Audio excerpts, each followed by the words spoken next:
میں 2972 اور وہ جو مشکات شریف میں ہے اس میں یہ ہے کہ ان رسول اللہ صلی اللہ علیہ وسلم کانت لہو فدق، آپ کا فدق تھا، فکان ينفق منها ويعود منها على صغیر بنی ہاشم ويزوج منها ایما هم، کہ رسول پاک صلی اللہ علیہ وسلم فدق سے ہی جو بنی ہاشم کے چھوٹے بچے بالغ ہوتے تو ان کی شادی کرتے، اور ایسے ہی وہ خواتین کہ جن کے شوہر نہ رہتے موت کی وجہ سے یا طلاق کی بنیاد پر، تو ان کے لیے اخراجات جو ہے اس سے فراہم کرتے۔ ایم وَإِنَّ فَاطِمَةَ سَأَلَتْهُ أَن يَجْعَلَهَا لَهَا، رسول پاک صلی اللہ علیہ وسلم سے حضرت سیدہ فاطمہ رضی اللہ تعالی عنہا نے سوال کیا، وہی مال کی حرص سے کروڑوں میل دور سیدہ فاطمہ رضی اللہ تعالی عنہا اعلیٰ مقاصد کے لیے سرکار کی ظاہری حیات میں خود انہوں نے سوال کیا، سالت ہو، سوال کیا یعنی طلب کیا، جس کا ترجمہ شیخ عبدالحق صاحب نے تلبید کیا۔ کیا سوال کیا؟ ان یجعلہا لہا، کہ سرکار فدق ان کو دے دیں ان اعلیٰ مقاصد کے لیے۔ فابا، تو رسول پاک صلی اللہ علیہ وسلم نے فدق دینے سے انکار کیا۔ یہ سنن ابی داؤد، یعنی بطور گفٹ دینے کے تو انکار ہو چکا۔ اس پر قاضی ثناء اللہ پانی پتی صاحب نے تفسیر مصری میں لکھا، جب سرکار نے نہ دیا تو ابو بکر صدیق کے نہ دینے پر کیوں یہ لوگ انہوں نے ہنگامہ کھڑا کیا ہوا؟ سرکار نے جب ان سے مانگا گیا، رسول پاک صلی اللہ علیہ وسلم سے جب سیدہ پاک رضی اللہ تعالیٰ عنہ نے خود مانگا، اس حدیث کے مطابق یہ جو 2972 ہے سنن ابی داؤد میں اور ادھر مشکات شریف میں ہے، اس میں لفظ کیا ہے؟ فابا، سرکار نے انکار کر دیا کہ میں بطور گفٹ بطور تحفہ نہیں دوں گا۔ فکانت کذالک فی حیات رسول اللہ صلی اللہ علیہ وسلم حتی مضال سبیلہ، سرکار کی زندگی کی آخری سانس تک یہی صورتحال تھی کہ رسول پاک صلی اللہ علیہ وسلم نے ملک میں کسی کے نہیں دیا۔ فلما ان ولی ابو بکر عامل فیہا بما عمل النبی صلی اللہ علیہ وسلم، جب سیدنا صدیق اکبر رضی اللہ تعالیٰ عنہ والی بنے تو آپ نے فرمایا وہی کروں گا جو سرکار نے کیا ہے۔ یعنی دیکھو، یعنی اس لحاظ سے یہ معاملہ کلیئر کتنا ہے کہ جب سرکار سے مانگا گیا اور سرکار نے نہیں دیا تو پھر حضرت ابوبکر صدیق رضی اللہ تعالیٰ عنہ پر کیوں اعتراض کیا جا رہا ہے کہ انہوں نے کیوں نہیں دیا، انہیں دے دینا چاہیے تھا۔ اب یہاں یہ طاہر القادری جو رستہ بنا رہا ہے اس کی تو گنجائش نہیں بچتی، یعنی ہمارے موقف کے مطابق وہ گنجائش بنتی ہے کہ انہوں نے یہ سمجھا کہ ظاہری حیات میں تو مجھے بطور تحفہ نہیں دیا گیا، اب ہو سکتا ہے سرکار کے اپنے ملک میں ہو تو پھر یوصیکم اللہ، اس کے تحت کم کے اندر ان کا یہ نظریہ تھا کہ جب ساری امت کو حکم ہے تو پھر سرکار کو بھی کبھی یہی ہوگا۔ ان کانت واحدۃ فلھا نصف، ایک ہوگی بیٹی اس کے لیے نصف ہے۔ تو یہ دلیل سامنے رکھ کر کہ اب تو ورثہ بن گیا ہے، تو وراثت کے طور پر جب قرآن میں ہے تو آگے میں اس کا سوال کر لیتی ہوں، مانگ لیتی ہوں، مطالبہ کرتی ہوں، اور جواب میں پھر آگے حضرت صدیق اکبر رضی اللہ تعالیٰ عنہ نے حدیث بتا کر یہ واضح کیا کہ یہ آیت جو ہے عام نہیں، اس سے سرکار کا حکم نکال دیا گیا ہے، یہ باقی امت کے لیے ہے، امت اور سرکار سب کے لیے یہ نہیں ہے۔ اچھا، اب یہاں میں یہ جو ہمارے محدثین ہوئے ہیں ماضی قریب میں ان کے چند تراجم بھی پیش کر دوں۔ مثلا محمود احمد رضوی صاحب ہیں، ان کی فیوض الباری ہے، فیوض الباری شرح بخاری ہے، اور ایسے ہی علامہ فیض احمد اویسی صاحب ان کا لکھا ہوا ہے اس مسئلے پر، اور پھر شورۂ آفاق کی کتاب تصفیہ ہے، تو اور ایسے ہی چلو طاہر القادری کو پیر کرم شاہ ازہری کا بھی تو مان ہی لینا چاہیے۔ تو یہ سارے لوگ جب ترجمہ کرتے ہیں تو کیا کرتے ہیں؟ فیوز الباری اس کے اندر وکانت فاطمہ تو تسأل ابا بکر نصیبہا، یہ سید صاحب ہیں فیوز الباری 5ویں جلد علامہ محمود احمد رضوی صاحب کی. تو ترجمہ کیا کرتے ہیں اس میں؟ کہتے ہیں کہ حضرت عائشہ رضی اللہ تعالیٰ عنہ نے کہا کہ سیدہ فاطمہ رضی اللہ تعالیٰ عنہ نے نبی کریم صلی اللہ علیہ وسلم کے خیبر اور فتح اور مدینہ کے صدقے کی وراثت کا مطالبہ حضرت ابوبکر صدیق سے کیا تھا. سوال نہیں، مطالبہ، وراثت کا مطالبہ. یعنی کتنا فرق ہے، پوری امت ایک طرف اور حضرت قبلہ صاحب بقلم خود شیخ الاسلام. اب یہ ساتھ ہی انہوں نے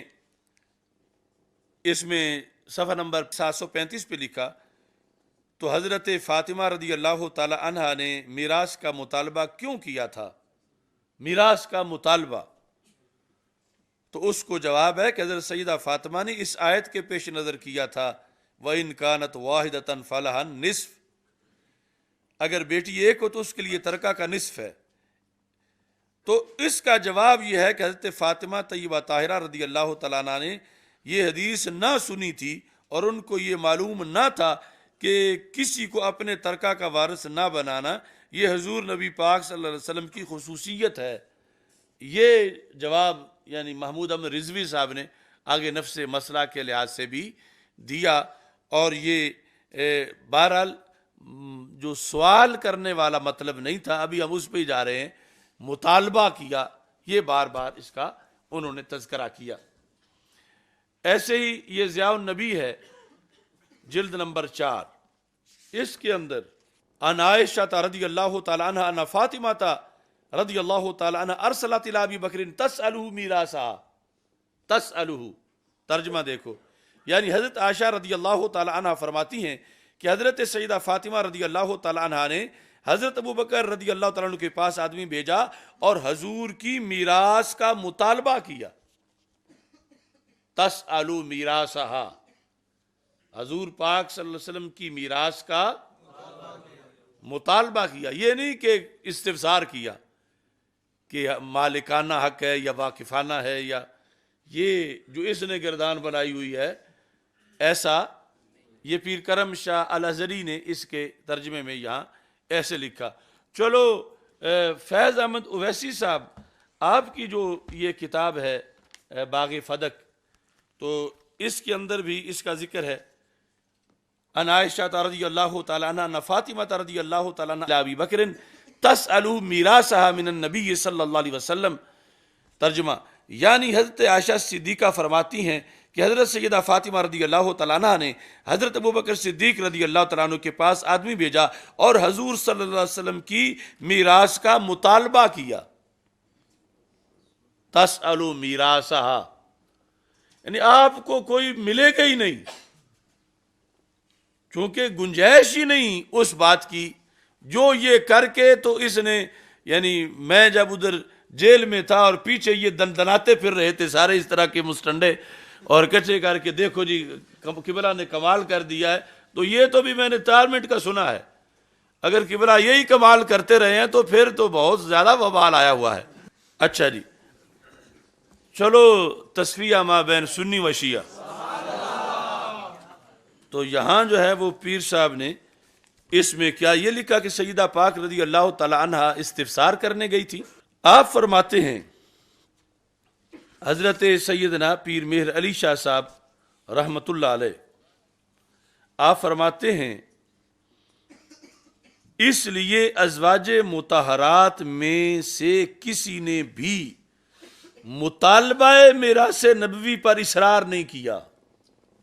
وہ جو یہ کہتا ہے کہ یہ تو پھر سب نے سوال کیا تو پھر سب کی خطا بناؤ گے، تو ان کا جو تھا وہاں بھی چونکہ ان نہیں ہے آگے، تو مطالبہ میراث نبوی پر اصرار نہیں کیا. پورے لفظ یہ ہیں، حاصل ان کے وراثت کا مسئلہ انبیاء علیہ السلام کے ترکے میں جاری نہیں ہے، اور حدیث شریف نحن معاشر الانبیاء دلیل قطعی ہے، کسی نے اس کا انکار نہیں کیا. اس لیے ازواج مطہرات رضی اللہ تعالیٰ عنہن میں سے کسی نے بھی مطالبہ میراث نبوی پر اصرار نہیں کیا، اور جن جن حضرات نے مطالبہ کیا بھی تھا انہوں نے اس حدیث کے سننے کے بعد مطالبہ کو ترک کر دیا تھا. جن جن یعنی حضرت عباس رضی اللہ تعالیٰ عنہ، حضرت مولا علی رضی اللہ تعالیٰ عنہ، یعنی سب کا کی طرف جو لفظ سوال کی نسبت ہے تو پیر صاحب کہتے ہیں وہ مطالبہ ہے، اور پھر سب کا اجتہاد یعنی ترک کرنا مطالبہ یہ ہے کہ اپنے اجتہاد سے رجوع کر لینا، کہ پہلے سمجھ رہے تھے کہ ہمارا حق ہے لیکن جب سامنے سے دلیل آ گئی پھر سب نے ہی مطالبہ جو ہے وہ ترک کر دیا. ایسے ہی صفحہ نمبر 44 پر پیر صاحب لکھتے ہیں رہا یہ امر کہ حضرت ابوبکر صدیق رضی اللہ تعالیٰ عنہ نے سیدۃ النساء رضی اللہ تعالیٰ عنہ کے مطالبہ کرنے پر کیوں یہ حق انہیں نہ دیا. مطالبہ کرنے پر کیوں یہ حق انہیں نہ دیا. اور آگے اس پر انہوں نے پیر صاحب نے اتنا عمدہ جواب دیا کہ آپ فرماتے ہیں کہ اگر حضرت ابوبکر کو حسب درخواست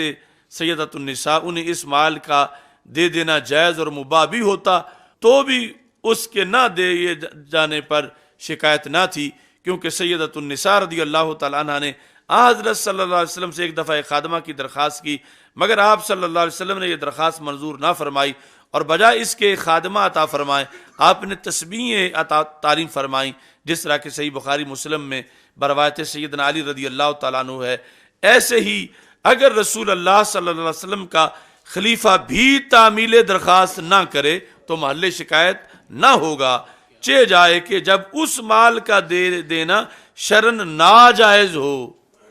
بلکہ مؤخر صورت میں تو بجائے محل شکایت ہونے کے یہ قابل ستائش ہوگا، کیونکہ اس خلیفہ نے اللہ اور اس کے رسول کے حکم کی پابندی کی ہے صلی اللہ علیہ وسلم. تو یہ بہرحال ابھی تک اس بات پر بات چل رہی ہے کہ یہ 10 سالوں کے اندر جو اس نے واردات کی ہے یہ تحریف ہے دین میں، اور اس پر آگے بہت سے اتہامات لازم آتے ہیں، الزامات لازم آتے ہیں.